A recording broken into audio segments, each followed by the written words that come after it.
Laura Sabino, cita pra mim 3 coisas que você acha que qualquer cidadão decente concordaria. Que jogar lixo no chão é feio, que bater no idoso é errado. Arré a mão da minha cara, arré a mão da minha cara. E com a expropriação dos meios de produção para acabar com a exploração do homem pelo homem, abolindo esse sistema que beneficia pouquíssimos bilionários em detrimento do planeta e do resto da população. Quase lá, mas infelizmente quem pensa assim é o web comunista e webcomunisters. Cadê essa esquerda que eu não acho? Aonde tá essa maldita esquerda que eu não acho, cara? Na vida real, a elite até hoje luta pela precarização e sucateamento da educação. O que tem a ver com o restante isso? Gente, só vive o momento, vai ficar bom. Apesar disso não ter nada a ver com a nossa introdução, justamente sobre isso que a gente vai falar hoje. Como o direito à educação básica não apenas foi o fruto das conquistas sociais, como também vive hoje um verdadeiro desafio. Liberta a vinheta, DJ. Solta o Volt Mix.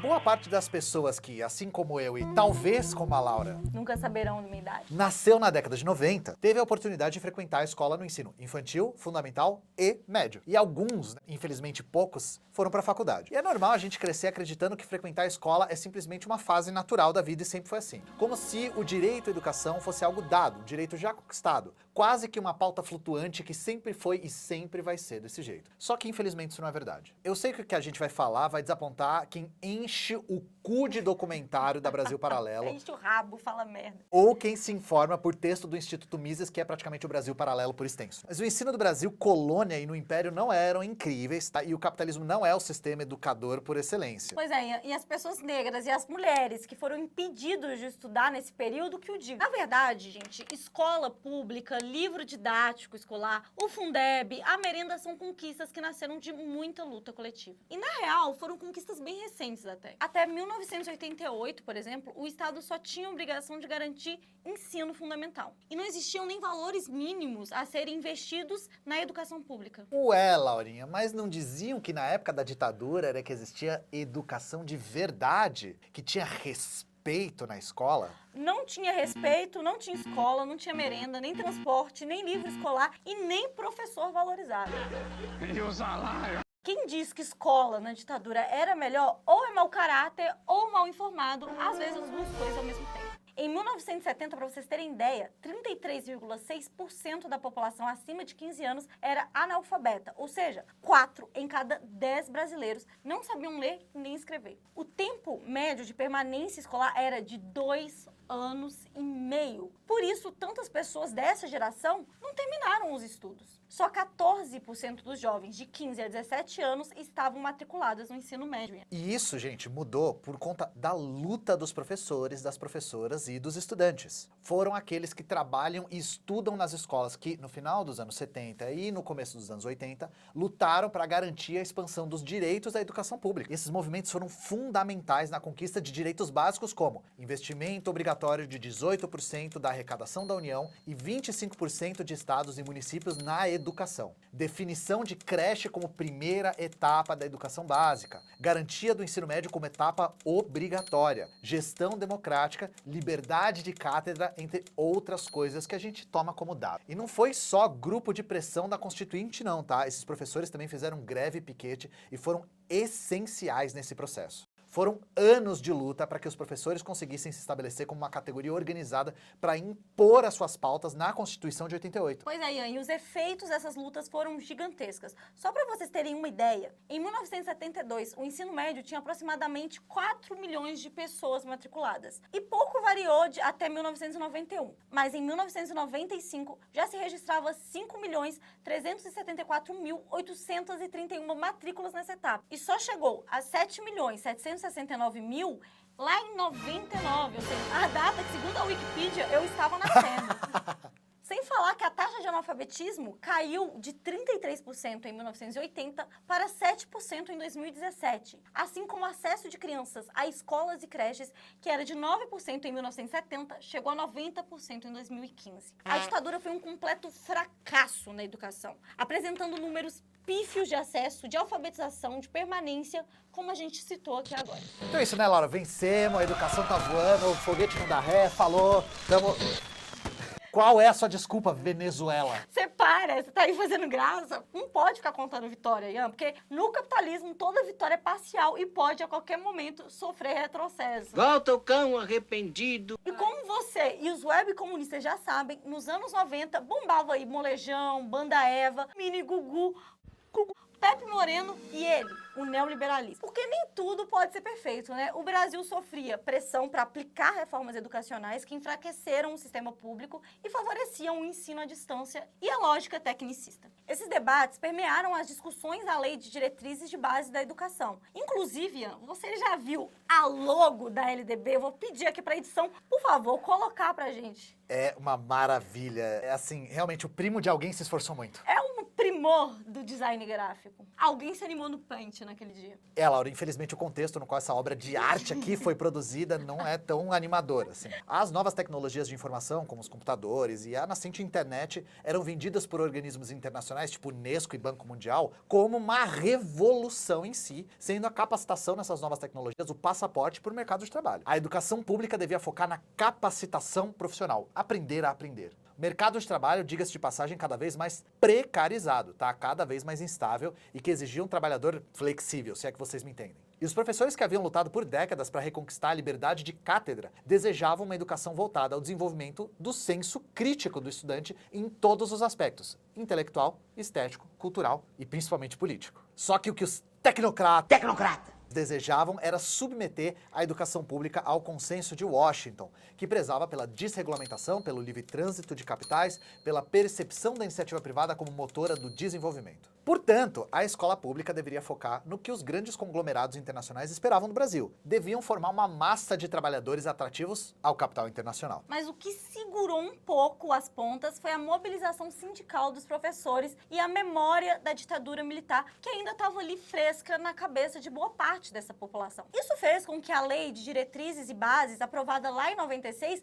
conciliasse, ou tentava conciliar esses dois polos. O que é bem contraditório, diga-se de passagem. Hoje, a LDB coloca entre seus princípios o ensino crítico para a formação cidadã e preparação para o mercado de trabalho. Como que se concilia um ensino crítico e a preparação para um mercado de trabalho cada vez mais precarizado ao mesmo tempo? Não tinha como dar certo, né? E pelos próximos anos, esses dois polos da lei começaram a entrar em conflito. A LDB também abre a possibilidade para instituições privadas receberem investimento público. E isso é por conta de uma descrição super vaga, na qual não se discute muito a natureza dessa instituição, entre aspas, filantrópica que vai receber financiamento. Indo desde uma escolinha de futebol na comunidade até uma fundação bilionária com serviços educacionais. E é aí que a LDB abre a brecha para o desvio de dinheiro público para a fundação privada, que começa a colonizar a educação pública a partir dos anos 90 para implementar o que o professor Luiz Carlos de Freitas definiu como reforma empresarial da educação. É o processo no qual as escolas em si não são privatizadas, mas os currículos e a gestão são privatizados, ou seja, é uma privatização pelas beiradas. Para resumir aqui, o governo, Laura, paga o grosso da garantia da estrutura, constrói escola, paga o professor, garante merenda escolar, paga a luz, paga a energia, internet, e as fundações e ONGs privadas vão gerir essas instituições, elaborando o modelo de gestão para os governos municipais e estaduais, assim como vendendo curso de formação continuada para os professores. Além de lucrar bilhões no processo com baixíssimo risco, afinal o grosso do investimento é feito pelo Estado, esses empresários conseguem inserir na escola a ideologia neoliberal e o modelo de educação que eles defendem. Ou seja,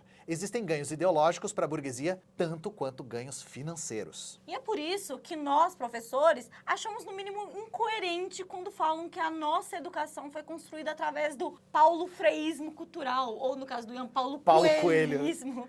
A educação acabou desde que esse método Paulo Coelho e esse marxismo que você acredita fala ser, entrou nas escolas. Ou a gente vê esse papo torto de escola sem partido. Porque a real é que a escola não é um espaço sem ideologia, muito pelo contrário. A escola é um dos elementos fundamentais para a garantia da reprodução da sociabilidade capitalista. É um dos instrumentos ideológicos que naturalizam essa sociedade e, por consequência, é um espaço de constante disputa. Na real, essa nossa luta é para garantir que a escola não seja apenas um centro de capacitação para atender às vontades dos organismos internacionais ou criar um grupo de pessoas que estão ali prontas para trabalhar, mas que não conseguem desenvolver um senso crítico básico, caindo aí em fake news, como, por exemplo, que o nazismo era de esquerda, que a escravidão não era tão ruim. Ou que se não se deve vacinar seus filhos. Pelo amor de Deus.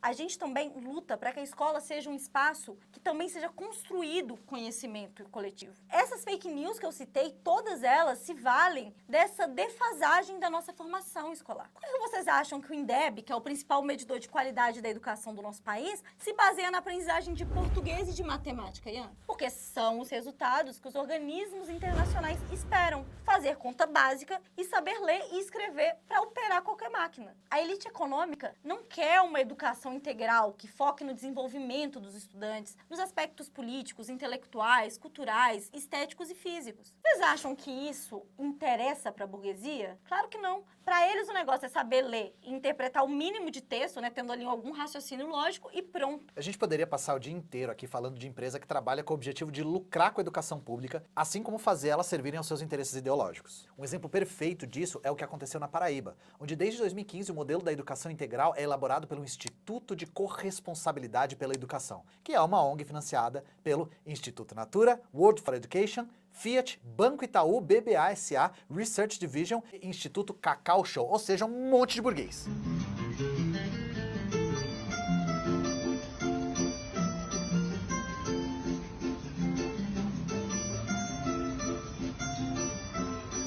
Ou seja, Laurinha, quem constrói a escola e paga pela manutenção? O Estado. Então, quem elabora o modelo de gestão e supervisão é... O Estado. Não, instituições privadas. Muito lógico, né, gente? Inclusive, essas escolas cidadãs integrais aí anteciparam muito do que se tornaria a regra do novo ensino médio e da BNCC do Temer e do Mendonça Filho. É aquele projeto de vida, currículo flexível, aprendizagem medida por competências e habilidades, essas coisas que a gente já conhece. Pois né? é, e um exemplo disso é que no Ceará, o Instituto Unibanco, com o programa Jovem de Futuro, olha o nome que eles dão, Eu achei tão feio, me irritou de uma maneira. tem orientado as políticas institucionais desde 2012. Ian. Para engrossar ainda mais esse caldo de desgraça, as escolas públicas profissionalizantes de lá usam a ideologia empresarial da Odebrecht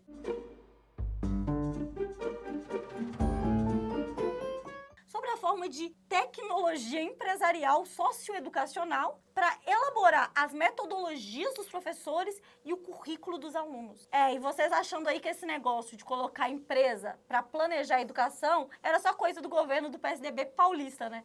Por que você olhou pra mim na hora que você fez? Esse modelo do novo ensino médio, aprovado após o golpe contra Dilma, impôs aos professores e para os alunos também engolir uma reforma de ensino médio feita por decreto, mas com esse modelo que já aconteciam em diversas regiões. Inclusive, foram os técnicos dessas empresas que elaboraram essa contra-reforma. Eles usam termos bonitinhos como protagonismo juvenil, mas na prática é focar nas duas disciplinas que são calculadas no IDEB, diminuir o tempo das outras disciplinas, como filosofia, sociologia, biologia, geografia, história, educação física e artes, voltando grande parte da carga horária a disciplinas eletivas, muitas das quais foram propostas por empresas que vendem para o Estado os cursos de formação dos professores e as apostilas para os alunos, ganhando ali, milhões limpos. E a nova Base Nacional Comum Curricular, a nova BNCC, aprovada logo depois, garantiu que as tais habilidades e competências se tornassem o principal alvo dos professores ao planejar as suas aulas. E isso é um jeito bem tecnicista de pensar nas aulas, tá? O professor recebe uma lista de códigos de competências e habilidades e deve definir quais desses códigos irá buscar alcançar com essas aulas que ele está preparando. Padronização e estandardização da educação de acordo com as métricas dos organismos internacionais, do Amapá ao Rio Grande do Sul. O aluno é convencido que a solução para os seus problemas é ter um projeto de vida bem estruturado. Seja lá o que isso quer dizer. E um bom planejamento de futuro e às vezes educação financeira. O que pessoas de sucesso têm em comum? Pessoas bem-sucedidas, elas conseguem organizar de uma maneira onde elas planejam o futuro. Na opinião de vocês, quais são os principais hábitos que levam uma pessoa a ficar pobre ou permanecer na pobreza? Eu gosto muito de pensar que acho que o maior erro do brasileiro é não estudar sobre educação financeira. Isso, né, Laura? Para os alunos pobres aprenderem a administrar o salário mínimo de R$ 1.500, né? É isso que tá faltando, claro, não é eles receberem de uma forma melhor. Emprego no neoliberalismo deixa de ser entendido como um direito. Passa a ser uma conquista pessoal daqueles que têm empregabilidade, que são um conjunto de habilidades e competências que permitem o indivíduo ser competitivo no mercado de trabalho. Ou Ou seja, esse modelo aprofundou ainda mais as lacunas na formação dos estudantes que já não têm a escola ali como um espaço de construção de pensamento crítico, onde se aprende a debater, refletir sobre sua realidade. E além, é claro, de aumentar o abismo e a disparidade que já existiam. Enquanto os alunos de escola da elite têm acesso a uma formação integral, multidisciplinar, a rede pública foi direcionada para um modelo tecnicista que limita o desenvolvimento crítico e intelectual dos estudantes. Com aulas que vão desde o que rola por aí, aula de RPG e brigadeiro caseiro. E eles justificam essa loucura dizendo que os professores não conseguem construir aulas mais interessantes e atrativas. Uma explicação simplista que ignora que boa parte da evasão escolar acontece porque muitos adolescentes são obrigados a trabalhar para ajudar a família. Não vêem sentido em seguir a escola porque não vêem futuro nos estudos. Ignora também os problemas estruturais, como a falta de investimento na educação e na melhoria das escolas.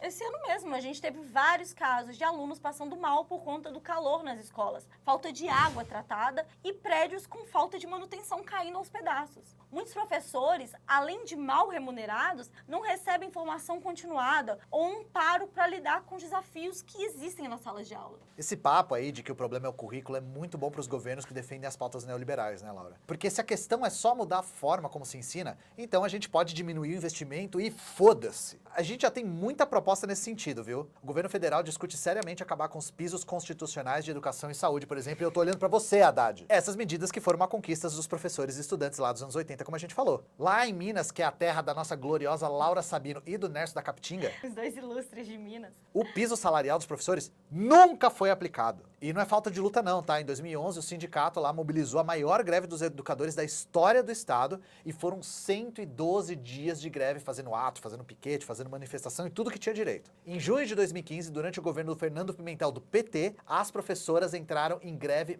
mais uma vez. E embora o Pimentel tenha assinado um documento garantindo o pagamento do piso salarial, isso nunca aconteceu. E hoje, com o Bolsonaro de sapatênis, vulgo Romeu Quero Me Drogar Zema,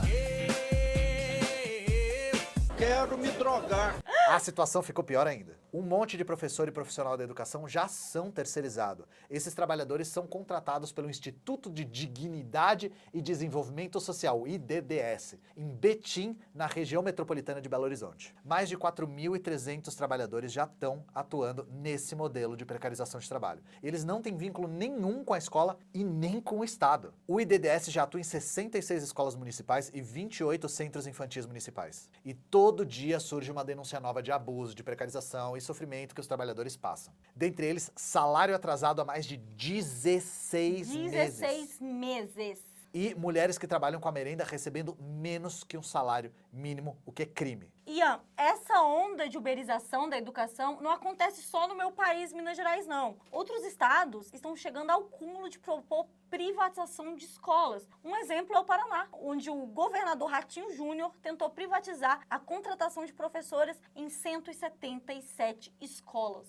Felizmente, 88% das escolas rejeitaram essa medida. E você citou meu estado, mas São Paulo não está atrás, não. O governador carioca de São Paulo, Tarcísio, autorizou recentemente a terceirização da gestão de 143 escolas. E assim, gente, ninguém aqui está negando que existe doutrinação nas escolas. Claro que existe. Existe uma doutrinação neoliberal em prática. Ou seja, é balela essa história de que a educação é tomada por militância de esquerda. Queria eu. Muito pelo contrário, né? O que sempre prevaleceu e o que tem avançado a passos longos, diga-se de passagem, é um modelo neoliberal de educação. O governo paga a estrutura, mas a gerência são as instituições privadas. Ou seja, toda vez que você vê um grupo dizendo ser sem ideologia e partido, lembre-se que a direita não precisa gritar abertamente qual ideologia que eles estão defendendo, porque eles já são a norma.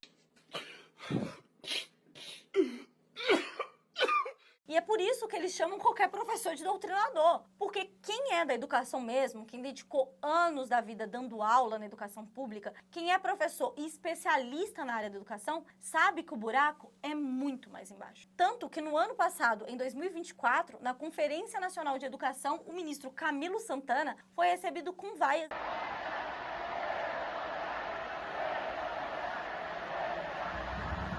gritos de "Fora Lehman". As pessoas que estavam ali estavam se referindo ao empresário Jorge Paulo Lehman, aquele que deu um golpe de 40 bilhões nas lojas americanas e que é o dono da Fundação Lehman, que ajudou a elaborar, inclusive, o novo ensino médio, além de ter um poder fudido hoje dentro do MEC. E é interessante que os neoliberais, que tanto gostam de usar o termo técnico, nunca fazem isso quando o assunto é educação, né? Não é à toa que a gente nunca teve alguém do campo da educação sendo ministro ou ministra da educação nesse país. Porra, Laura, hoje o episódio foi kamehameha de desgraça, né? Principalmente pra gente que é professor. E a pergunta que não quer calar é: que fazer? O que nós tentamos fazer todo dia, Pink. Porra, eu sou o Pink? Dominar o mundo, Laura? Não. Organizar os trabalhadores. Ah, esse plot você não estava esperando. A gente precisa se organizar e estar junto dos professores e estudantes na luta contra a reforma empresarial da educação. E uma outra dica é se inscrever nesse canal, compartilhar esse vídeo e comentar no vídeo também. E assinar o ICL para ter acesso a vários conteúdos importantes sobre educação e outros temas relevantes. É isso, pessoal. Até a próxima. Tchau. E aí, Chico, vamos incorporar, amigo? Velho, agora. Rapaz, que estampa é essa, rapaz? Gostou? Pô, Comprei na GCL. pô, tá agorinha. Vista a coragem. Leve a luta com você. Camisetas da comunidade mais corajosa do Brasil. Acesse souicl.com.br e garanta já a sua.